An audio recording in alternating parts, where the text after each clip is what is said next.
Hello and welcome to Skills to Pay the Bills. I am your host, Tia Young. Our special guest today is Vice President, Community Impact at United Way of the National Capital Area, where he oversees the organization's grant making, community engagement work, volunteerism, capacity building, and advocacy agenda. He has responsibility for over $12 million in programmatic investments across Maryland, Northern Virginia, and the District of Columbia. He is a philanthropist who has dedicated his career to eradicating poverty and promoting equity, especially in communities of color. He has served in leadership roles at United Way of Greater Philadelphia and Southern New Jersey, United Way of New York City, and the Robin Hood Foundation, a New York City-based philanthropy focused on supporting vital services that give New York's neediest citizens the tools they need to build better lives. Please welcome Mr. Timothy Johnson to Skills to Pay the Bills. Mr. Johnson, welcome. Thank you, Tia. Thank you for having me. It's Thank you. Thank you for coming. Oh, it's my pleasure. May I call you Timothy? Sure you may. Okay, very good. We have 101 questions to ask you today. I'm all yours. Not quite that many, but we're going to try to get through all of these questions because I think they're very important to Sounds our great. audience. First, tell us a little bit about United Way of the National Capital Area and its history and how it serves the community. Sure. So United Way as a network has been around for more than 130 years, and United Way of the National Capital Area has been around for more than 40 years. United Way fights for the education, financial stability, and health of every person in the community. So essentially what we do is we examine the root causes of issues in our local community. We, together with our stakeholders, come up with solutions in order to address those problems. And then we fundraise and then we invite folks to join us on our journey to really eradicate these problems. We really look at the root causes of poverty and some of the most pressing issues. Okay, and you're doing this for Maryland? We're doing this for the 8 counties of the National Capital Area. So that's Montgomery okay. County and Prince George's in suburban Maryland, the District of Columbia, and 5 counties of Northern Virginia, as far south as Prince William, as far west as Loudoun County. Wow, that's a big job. What are nonprofits really facing today? How are those in the Washington region faring?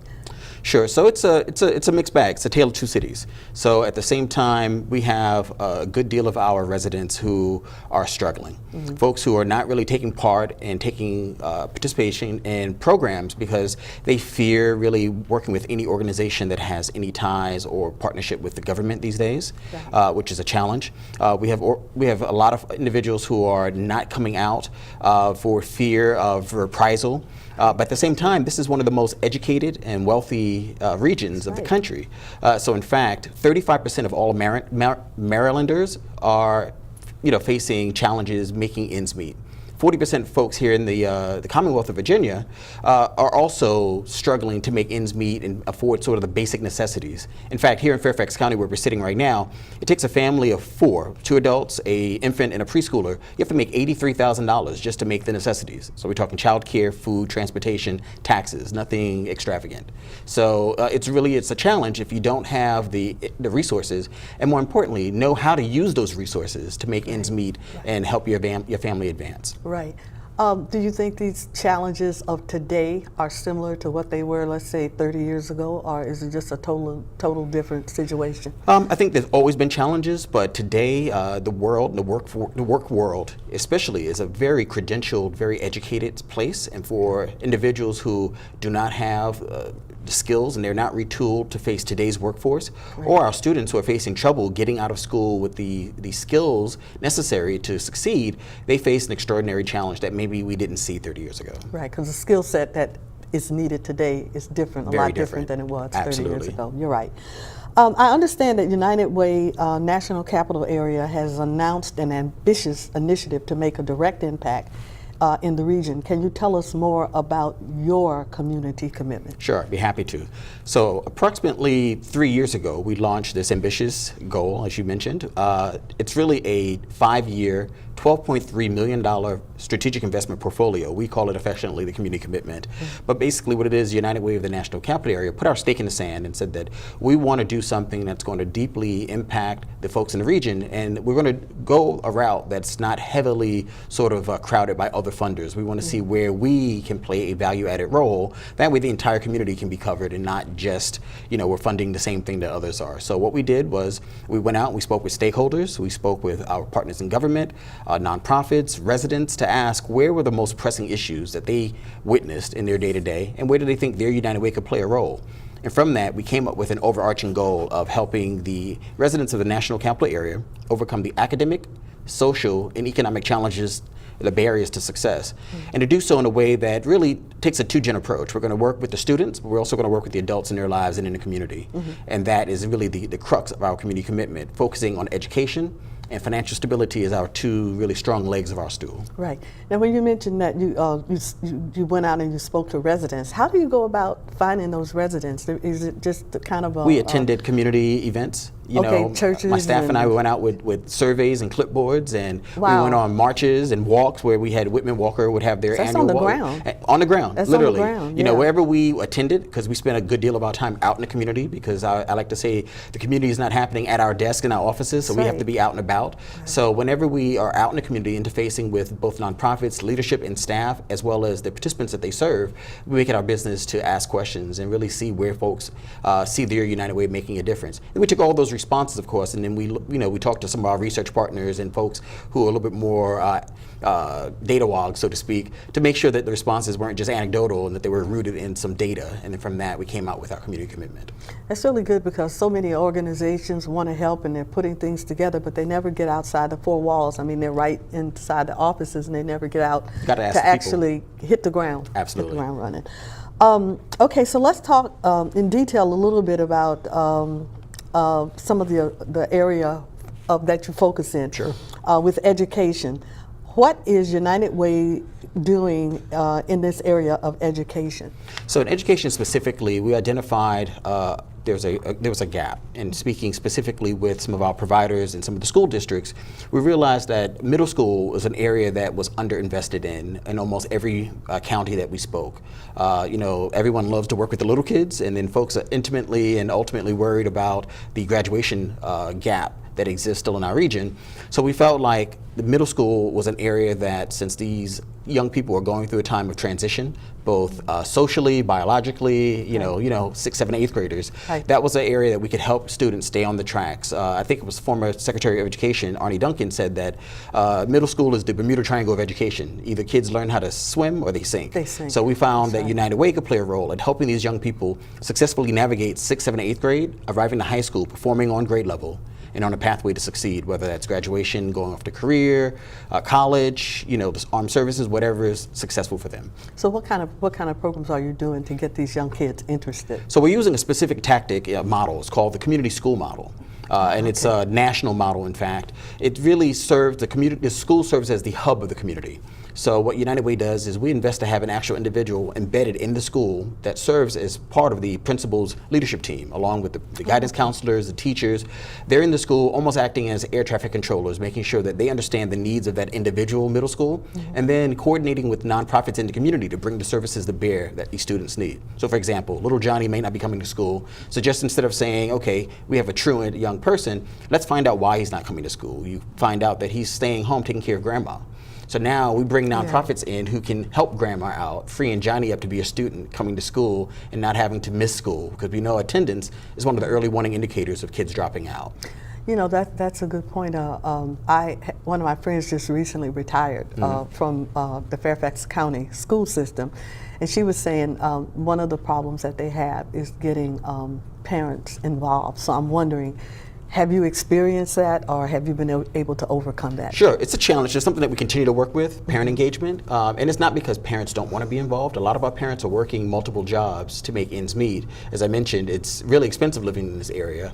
So what we do is we make sure that there's a lot of family outreach to the parents, not just when things are going wrong, right. but we reach out to the parents to establish a relationship and get them involved in what's going on with the school, let them know when their child is doing good things, and really invite them to be part of their child's learning journey. Right, and that's work. That It's working. Seems to be working. But we still have plenty of work to do, but it's definitely showing some results. Okay, that's good.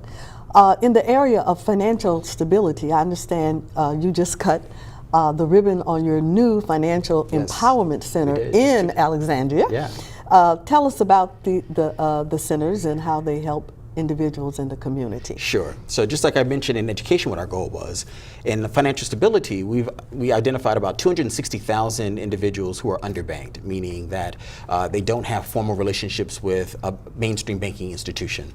Or they could be underbanked, meaning that they have a bank account or have had a bank account, but they're still using fringe services like check cashers or payday loans or these automobile title companies as their primary access to capital.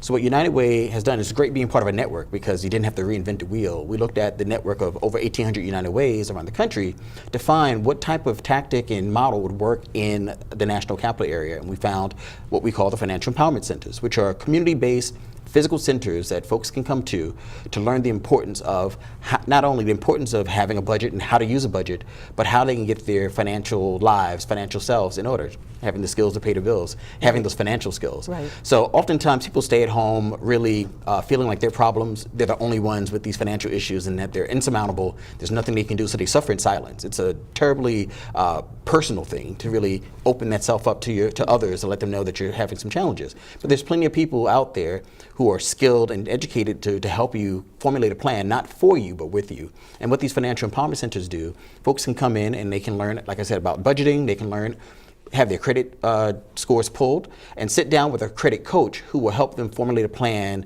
based on what their desires are, whether it's to buy a home, whether it's just to get their credit score up. And they'll sit down and provide an accountability aspect to it. So it's not just a financial literacy class you go to one time and then you're left to your own devices to figure it out. We actually have a coach who can sit there with you and over multiple sessions over time will help you realize whatever your financial goals are. If you have an idea for a business and you just don't know how to take that great entrepreneur idea and birth it into fruition, we have folks at our FEC's Financial Empowerment Centers who can help you put together a business plan and help you create that business. Wow, that's fantastic. You mentioned something that struck a nerve with me because as a child, I'm a senior citizen nowadays. I would never have known. But when I was a child, there were certain banks that African Americans couldn't open an account. Sure. So you had these millions of check cashing companies all around, and I remember my grandfather had to go there, and they would charge him an astronomical amount to cash the check. Well, then they disappeared, but they're back now. I'm beginning to see them popping up everywhere, and so I'm wondering, what is that meaning? I think that there's a segment of the market that unfortunately looks at some of our neighbors as potential prey. And it's unfortunate. In the district and in Maryland, we're fortunate that things like payday loan companies are limited to charging 30% interest. So you say limited to 30%, that sounds outrageous, having 30% interest. But here in the Commonwealth, it's not regulated. So some places will charge upwards of 300% interest. It's not regulated? It's not regulated. Wow. So we have individuals who are coming into circumstances where they can't pay and they need to have an influx of cash.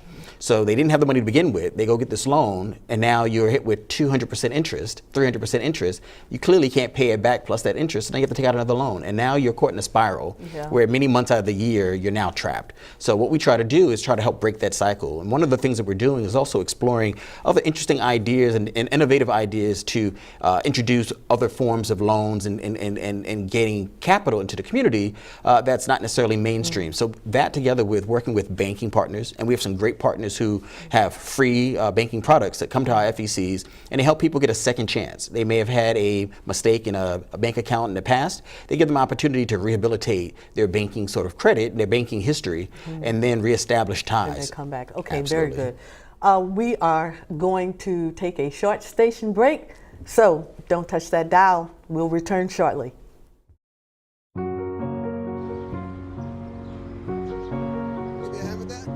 Thank you. Did you see anyone's broccoli? You moved this? Thanks for helping us. No problem. You strawberry? You're welcome. We'd do anything for kids. Yet 1 in 6 children in the U.S. struggle with hunger. Help end childhood hunger near you. Learn how at feedingamerica.org. Welcome back. You're watching Skills to Pay the Bills with our special guest, Mr. Timothy Johnson, Vice President, Community Impact at United Way of National Capital Area. My next question has to do with the homeless project that's coming up in September. I think you call it Project Homeless Connect. Yes, I do. In DC. Talk to us about that. Good. So Project Homeless Connect is a national project, a national model that we've brought to the national capital area. What it is, it's a giant resource fair. It's one day where we bring together a variety of nonprofit organizations as well as municipal departments to serve individuals who are experiencing homelessness. So the same way that if you are experiencing homelessness, you may have to make multiple appointments to speak with a housing counselor, go someplace else to get a birth certificate because you need a birth certificate in order to start your house. It causes you to have to make multiple trips over a span of weeks. A lot of times these individuals don't have car fare, and it's really red tape. So what Project Homeless Connect does is help short circuit a lot of that red tape by bringing all these resources under one roof where folks can access it in one day, while at the same time it introduces a very important volunteer piece to it where we have volunteers act as navigators for each of these individuals, helping them to determine out of the menu of services where do they actually want to spend their time and help them navigate. So it does two things. One, obviously it helps the individual who is experiencing homelessness get to vital services, whether it's the services I mentioned or it could be something like getting a haircut for an ID or having health checkups, your vital signs, et cetera, et cetera. But at the same time, it helps individuals who may not often think about our neighbors who are homeless. You know, you may see them on the street and not see them. It now creates an opportunity for you to learn a little bit more, and it humanizes them, and it shows them empathy for what they're going through. So after it there, a lot of our partners, actually our volunteers, they are very much more ambassadors around the issues of homelessness. They want to get more involved. Right.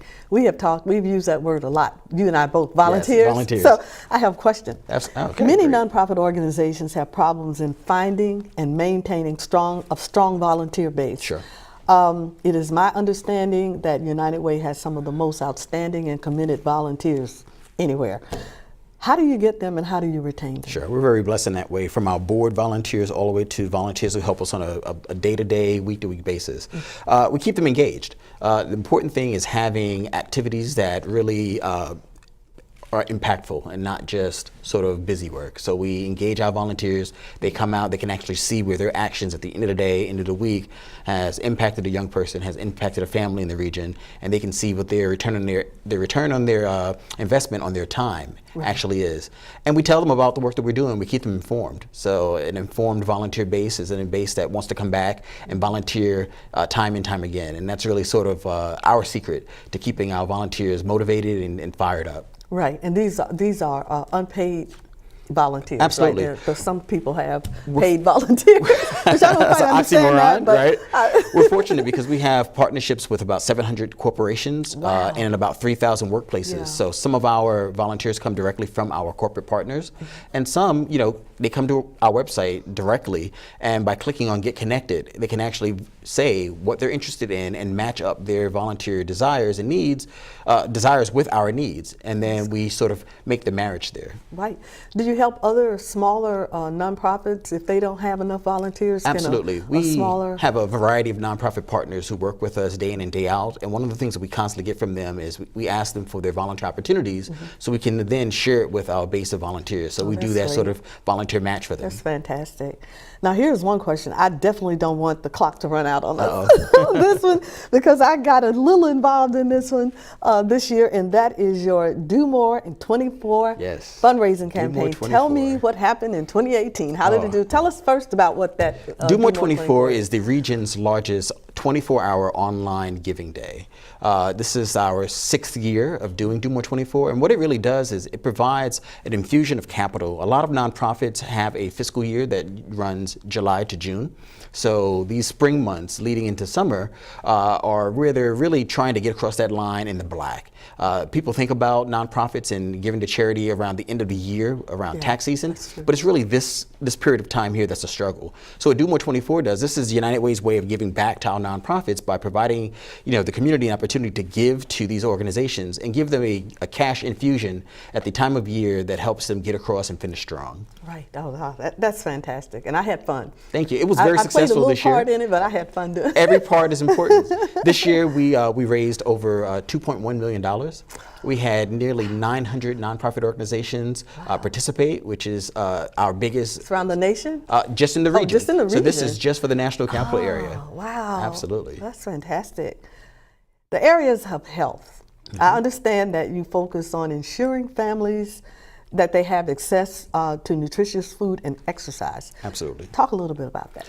So we know that a lot of our students, which we have obviously we talked about our focus on education and our middle school students. Schools serve as the major source of nutritious foods for a lot of our students, and we know that when they're not in school, like the weekends and sometimes the summers, it's a challenge having our students know where their next nutritious meal is going to come from. So what we do is we help supplement that. We create opportunities like our weekend backpack programs, where we provide many of our students with backpacks with nutritious food, healthy food that they can have over the weekends, and oftentimes enough for them to share with their siblings also, making sure that they arrive back to class on Monday well-fed, nourished, and ready to learn. We know that the student is hungry. They're not in a place where they can learn, and there's deficits that have been documented through research that a hungry child does not learn as much and as fast as others. That's very true. In the same way, health and activity has been sometimes taken out of schools when there's cuts. Those are some of the programs that are often the first to go. So through our signature Fun, Fly, and Fit program, it helps challenge students to get active and have at least 60 minutes of active play twice a week, as well as we challenge them to eat vegetables 2 or 3 times a week, and they challenge each other. So students have contests on who can eat the most vegetables. It's something that we didn't do when I was a child. So I'm very, very encouraged that these children are really forward thinking, and they learn the importance of eating healthy and being active to avoid some of the health problems that could befall them. Timothy, I was very impressed when I read, some of the things that you have done. So I have a question on that. Sure. You've been recognized by the North Carolina Central University's under 40 alum. You are also a graduate of Public-Private Ventures Workforce Leaders Academy, a recipient of Harlem's YWCA's National Black Achiever in Industry Award and Community and Schools Nation's Capital Partner of the Year Award. You're also a member of the Leadership Prince George's and Leadership Greater Washington. And that's just naming a few of some of the things that you've done. How do you keep a spirit of humility with all of the things that you've done in the outreach? Oh, thank you. When you read it all like that, I'm like, wow, really? Done that? I often remind myself that it's not about me. The work that I've come into, really part of the way that I've come into this work of really serving others is through sort of my family upbringing. It comes from my place of faith, believing that we all have a duty to our fellow neighbors. And really, I've devoted my life to eradicating poverty and really helping people in this way because it's been important to me and instilled in me to have a culture of service and then provide that service to humanity. So I do whatever I can to try to make it a little easier for folks who may not have had some of the opportunities I've had, just as folks have made that available for me. Right. So it's important to pay it forward. That's very good. And you also, I didn't mention earlier your educational background, but I think it's important that education and your life experiences kind of blend or gel together. Sure. For you to do what you're doing now. Can you talk a little bit about that? Sure. How did that help you, your education and your life experiences? Sure. Education is important, both informal education as well as formal education. I was fortunate and blessed where I had family and friends who encouraged me to go off to school to get a formal education, both my bachelor's and my master's. But I think education is the new currency in the 21st century, and it's really important for folks to educate themselves, like I said, informally and formally, because once you have that education, someone cannot take that from you. My education has helped me learn how to be a good listener. because the work that I do in the community, I have to listen to what the needs are. I can't come with a sense of I already know what you need.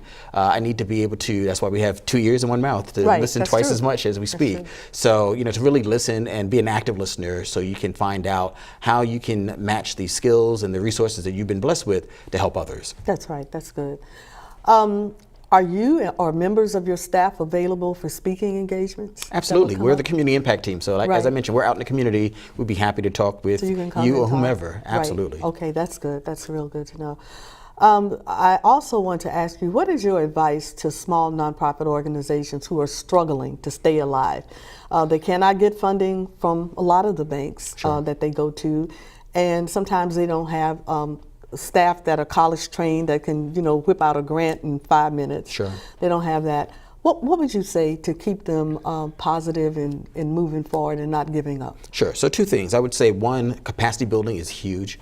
And there's a lot of organizations, United Way is one of those organizations, but there's a lot of organizations around the region that provides technical assistance and capacity building to the staff of nonprofits. They may not have the skills to do the grant writing, but there's a lot of organizations that provide free grant writing courses for staff of nonprofits so they can increase their abilities and their know-how.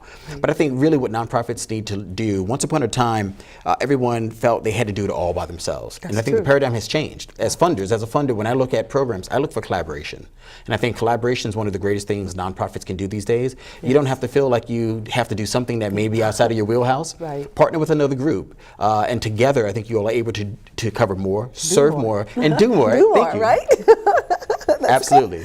Oh, we have a little over a minute left, but I want you to talk today about your family and how they work with you, because I think that's so important Sure. in roles like you have for people to know the support that you have with your family. I'm blessed to be married to a wonderful young woman, Opa, who I met through the United Way Network. So, Wow. United Way has been sort of good to me over the years. Yeah. She's a fellow nonprofit do-gooder.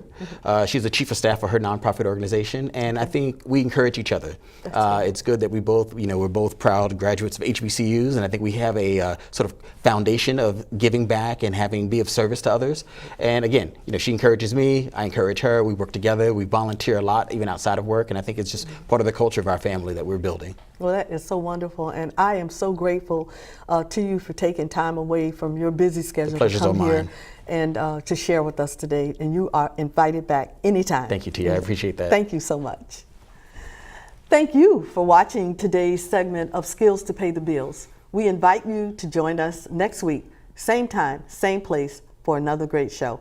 Have a wonderful week. Bye-bye.